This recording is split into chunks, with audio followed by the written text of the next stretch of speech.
Once you've created the secondary variables that you feel you will need, you can also consider whether any of your quantitative variables or categorical variables need to be further grouped or binned.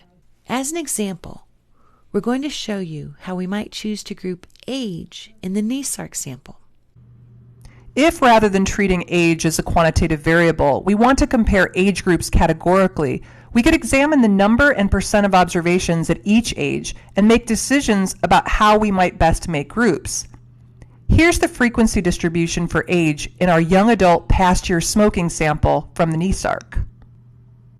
If we wanted to create a variable with 4 age groups cut at the 25th, 50th, 75th, and 100th percentiles, we would add the following statement, which splits our age variable into quartiles. We call this new variable age group 4, use the pandas qcut function, set the variable age for cutting and the data frame where Python can find it, indicate that there will be 4 groups, and then label those groups. Here I decide to include both dummy codes 1 through 4 and also which groups those dummy codes refer to, that is, age groups cut at the 25th, 50th, 75th, and 100th percentiles.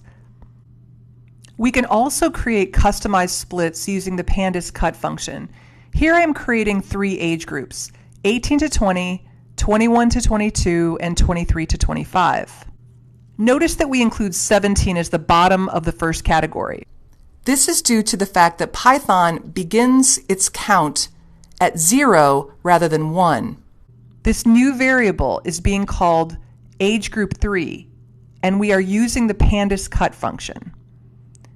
To evaluate whether this code worked as we intended, we are going to use the crosstabs function, which allows us to cross 2 variables with one another to determine which ages were included in which level of the variable age group 3. Here the crosstabs shows the count of observations within each of the age group 3 categories. As you can see, the 18, 19, and 20-year-olds show up in my first age group 3 category.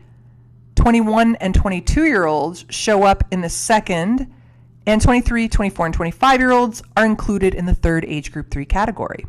We can also run a frequency distribution for our new variable age group 3, which shows the 3 age groups and the percentage of observations in each group. Here you can see that we divided the age distribution up into 3 roughly similarly sized groups. Now that you've seen a number of different data management decisions that could be made, I hope that you're ready to take on your own, which you will do in the next assignment. How much data management you will need for your own variables will depend on the variables that you've selected and the decisions you've made about them. Some may choose to only code out missing data, while others may need to or want to do more.